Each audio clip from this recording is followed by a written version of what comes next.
Assalamualaikum warahmatullahi wabarakatuh. Kembali lagi dengan saya Yunata Octaviano, mahasiswa Universitas Terbuka, Prodi Sistem Informasi, Fakultas Sains dan Teknologi.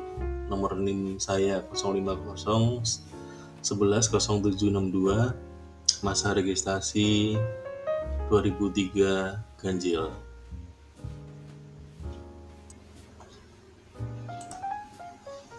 Baik, kali ini kita akan mengerjakan tugas ketiga, tugas mata kuliah basis data. Ini ya, jadi melakukan praktikum transaksi, kemudian praktikum basis data terdistribusi.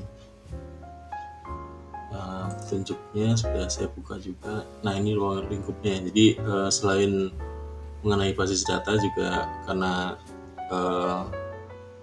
sistem database tersebut terinstall di operating system, jadi lingkupnya nanti ada virtualisasi, kemudian operating system karena lintas operating system, di contohnya ada Windows dan Linux. Kemudian kita setting replication servernya, jadi dari server utama yang direplicate di server mirroringnya gitu. Kemudian juga berarti lingkupnya juga sampai ke jaringan ya, walaupun itu virtual. Baik, kita mulai saja.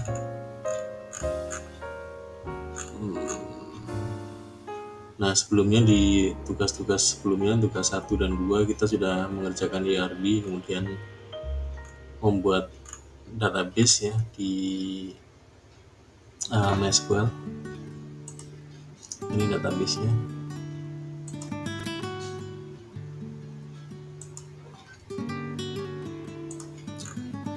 Nah, langsung saja kita praktekkan transaction. Saya sudah siapkan supaya mempersingkat waktu ya. Saya sudah siapkan untuk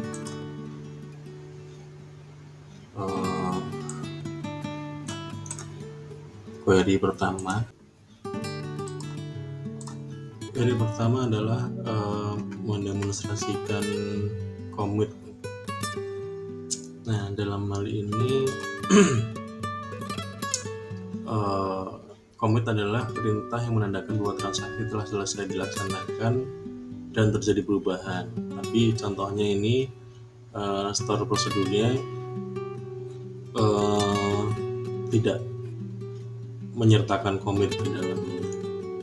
Nanti yang diekspektasikan ketika di list datanya nggak masuk.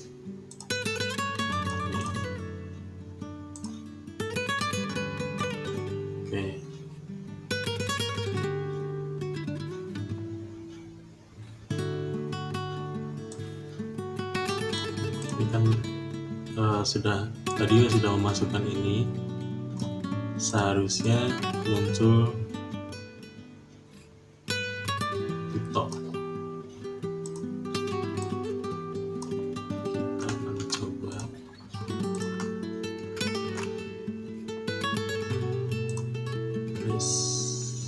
Nah, TikTok nggak ada di sini karena tadi belum di-commit datanya.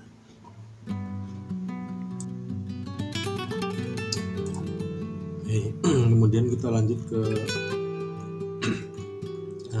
store prosedur kedua yang dinamakan transaksi 2, di mana ini memasukkan commit di dalam query.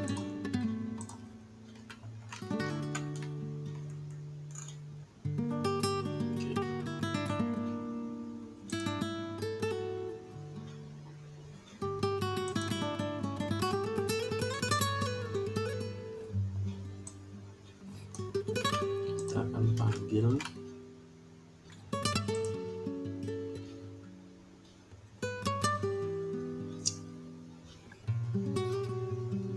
Nah, ini udah masuk ya.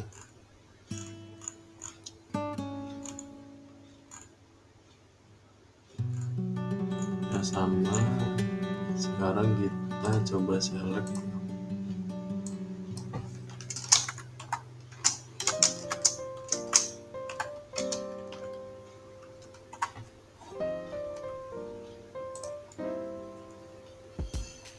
Ya, udah sama.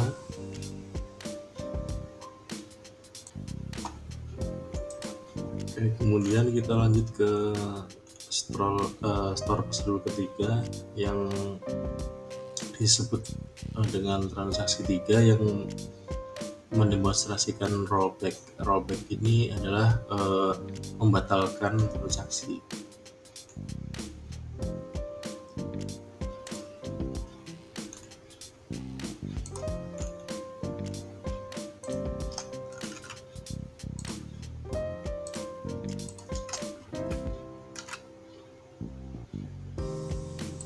Kita masukkan, kemudian kita panggil prosedurnya.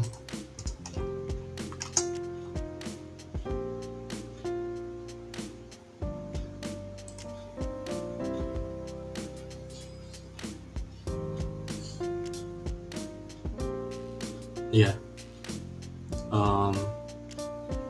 tadi di store prosedurnya kan kita mengupdate data ya.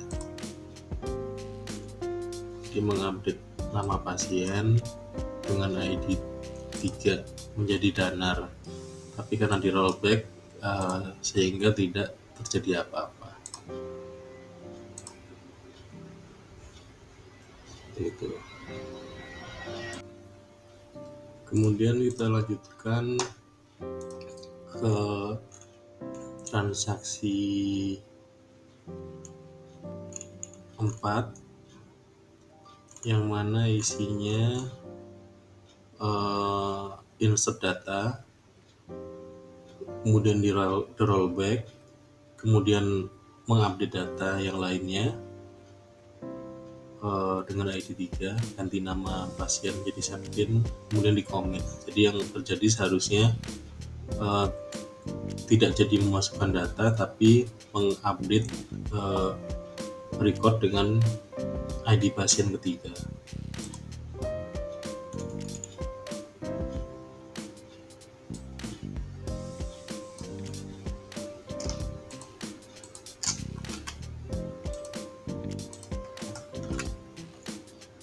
Jadi insert, terus simulasi error, di rollback, kemudian mengupdate, commit, seperti itu.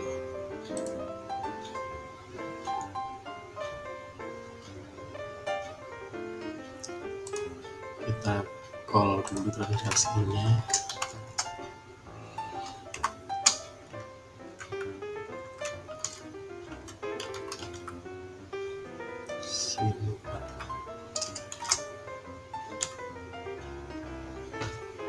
Ini bisa pakai kurung, bisa enggak ya?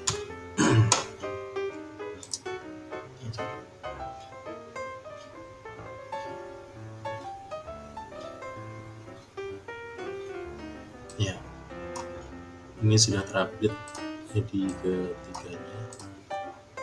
Lalu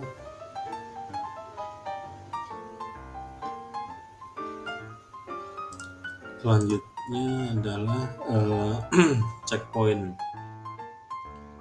Checkpoint ini fungsinya untuk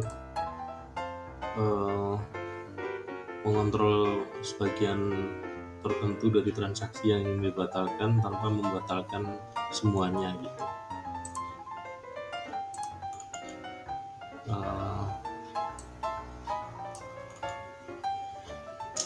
Sini saya sudah siapkan, jadi di sini ada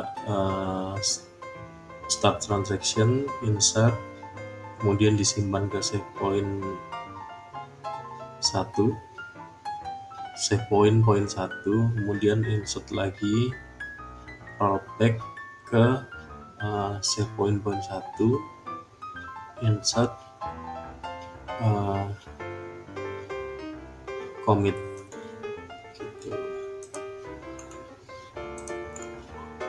Nah, yang diharapkan jadi data 1 dan data ketiga tersimpan, data yang kedua ini dibatalkan. Oke, sekarang kita coba.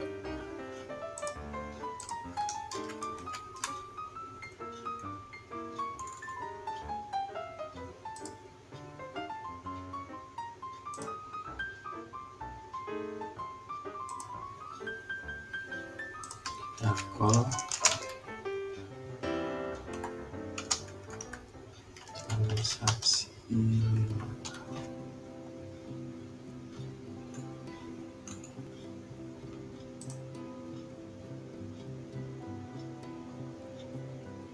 Oke, bener ya. Jadi ada Hanif. Tadi di tengah-tengah itu ada Tina, tapi di rollback terus ada Lutfi. Jadi sesuai yang diharapkan, data yang 1 dan ketiga masuk, data yang kedua di rollback. Oke, selanjutnya mengenai trigger. Nah, trigger ini ada 6 jenis ya. Before insert, after insert, before update, after update, before delete, after delete. Kemudian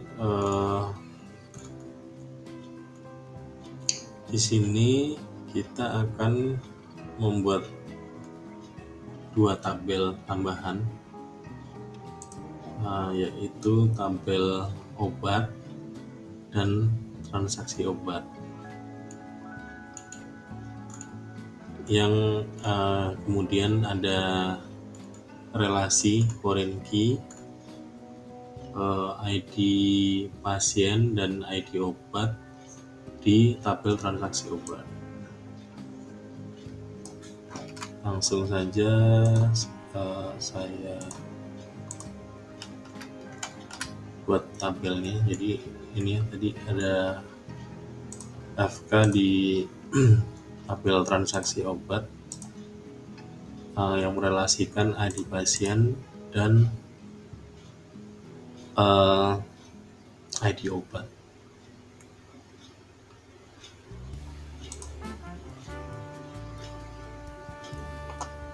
Oke. Kemudian kita cek apakah relasinya sudah terbentuk ya, sesuai dengan contoh. Ini ada obat, kemudian transaksi obat, kemudian pasien.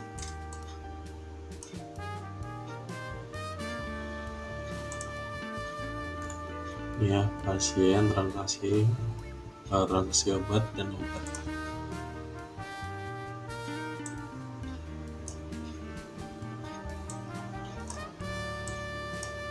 Seperti ini.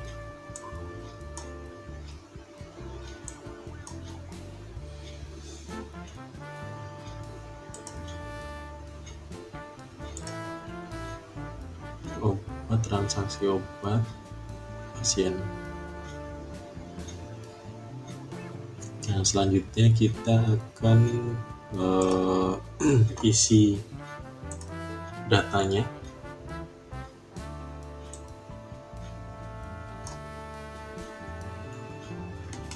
Kita akan isi master data untuk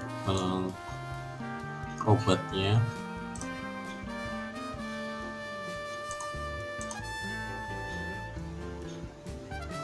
Seperti ini. Kemudian kita buat trigger. Nah, trigger ini triggernya.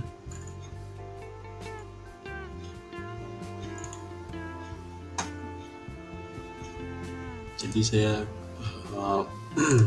sudah siapkan juga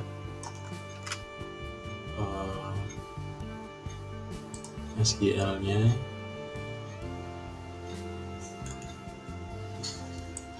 Untuk kita coba. Nah,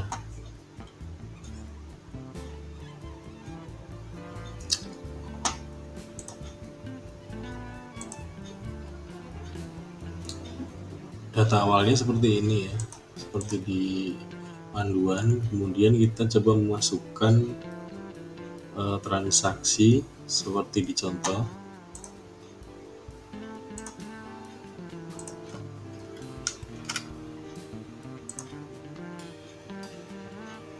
Nah, kita cek lagi apakah tabelnya ke trigger. Nah, ternyata trigger ya, seperti ini. Nah, jadi fungsi trigger untuk melakukan update pada saat ada transaksi, melakukan update di tabel stok obat pada saat transaksi dilakukan sudah berhasil berjalan seperti semestinya. Nah, jadi ini kesimpulannya, trigger adalah sebagai pemicu jika ada perubahan pada baris tabel di database. Perubahannya itu bisa berupa insert, update, ataupun delete.